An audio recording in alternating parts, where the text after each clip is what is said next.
যেহেতু আমার কিচেনটা টাইলস করা না, এর জন্য খুব তাড়াতাড়ি নোংরা হয়ে যায়। কয়েকদিন পর পর পরিষ্কার করি, তারপরও নোংরা হয়ে যায়। আর পরিষ্কার করার পরেও তেমন একটা পরিষ্কার লাগে না। এর জন্য নতুন করে আবার রং করলাম। আর রং করতে আমার মাত্র 900 টাকা খরচ হয়েছে। তো কিভাবে আমি 900 টাকা দিয়ে আমি রং করলাম পুরো কিচেনটা, সেটার পুরো ডিটেলসটাই আজকে আমি আপনাদেরকে জানাবো। তো সেটা জানতে হলে কিন্তু অবশ্যই পুরো ভিডিওটা দেখতে হবে। হ্যালো এভরিওয়ান, আসসালামু আলাইকুম। আমি অনামিকা চলে আসছি ছোট্ট আরও একটি ব্লগ ভিডিও নিয়ে। তো আজকে আমি যেহেতু রং করবো, এর জন্য সকালে বেলায় উঠে আমি আগে সকালে রান্না প্লাস আর রান্নাঘর থেকে কিছু কিছু সরিয়ে নিচ্ছি। সকালে রান্নাটাও করে ফেলবো, যেহেতু রং করা হবে পরবর্তীতে আর রান্নাঘর ব্যবহার করা যাবে না।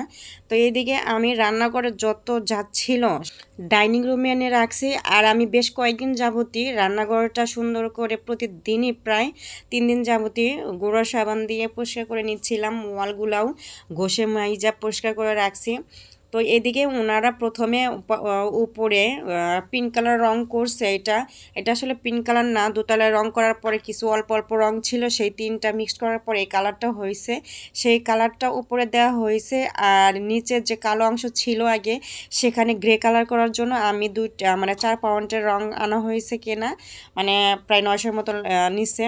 সেই রংটা দিয়ে এই ফ্লোর প্লাস একটু উপরে বেসিন, একটু উপরে যে কালো রংটা দেওয়া ছিল সে পর্যন্ত গ্রে কালারটা করা হয়েছে। এটা হচ্ছে ওয়েদার প্রুফ রং। তো এটা মোটামুটি 900 টাকার মধ্যে কিনে আনা হয়েছিল। আর এটা দেওয়ার পরে কিছু বাকি বেঁচেও ছিল। তো ওনারা উপরে 2বার করে রং দিচ্ছে, তারপরে একটু হালকা হালকা ছিল। ওনারা বলছিল কালকে ঘুমের আগে রাত 12টার দিকে আরেকটা পোজ দিন।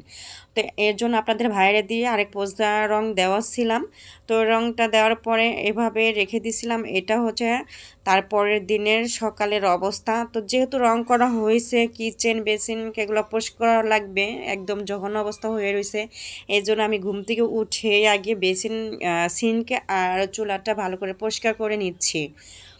তো এইখানে সহজে উঠতে নিচ্ছিল না, এর জন্য আমি সাবান আর এখানে তারপিন মিক্সড করে প্রথমে ন্যাকড়া দিয়ে তার পিনটা মিক্সড করে ন্যাকড়া দিয়ে মুছে নিয়েছি। এরপরে ভীম দিয়ে মাজনি দিয়ে এটা পরিষ্কার করে নেওয়ার পরে একদম সুন্দর ঝকঝকে এবং চকচকে হয়ে গেছে।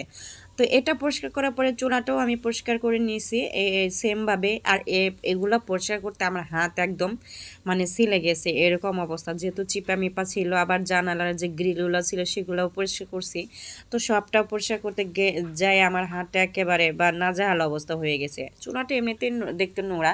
তো পরিষ্কার করার পরে ফাইনালি আমার কিচেনের লুকটা ছিল এরকম। তো এখানে অ্যাডজাস্ট ফ্যানটা অ্যাভয়েড করবেন, কারণ আমি যখন পরিষ্কার করছি তখন আমি এই অ্যাডজাস্ট ফ্যানটা পরিষ্কার করতে পারি না, এর জন্য নোংরাই রয়ে গেছে। তো পরবর্তীতে পরিষ্কার করে নিব।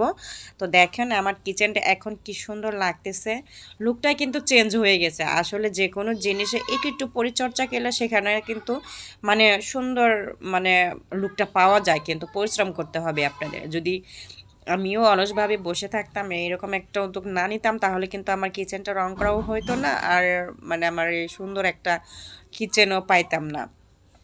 তো এখন কিন্তু একদম চকচকে হয়ে গেছে। আর দেখবেন চকচকে পরিষ্কার কিচেনে রান্না করতেও কিন্তু অন্যরকম একটা ফিল আসে। ঠিক আছে, তো এখন শুধু হলেই হবে না, এখন আমার সব কিছু আবার রান্নাঘরে ঢুকাইতে হবে। এই যে সব কিছু ঢোকানোর পরে আমার রান্নাঘরের ফাইনাল এই যে এই লুকটা, আমার ব্যবহারের সব কিছু আবার ঢুকিয়ে ফেলছি। যদি ভিডিওটা ভালো লাগে তাহলে লাইক, কমেন্ট এবং শেয়ার করে দিতে পারেন। তো আজকের মতো এই পর্যন্ত, আল্লাহ হাফেজ।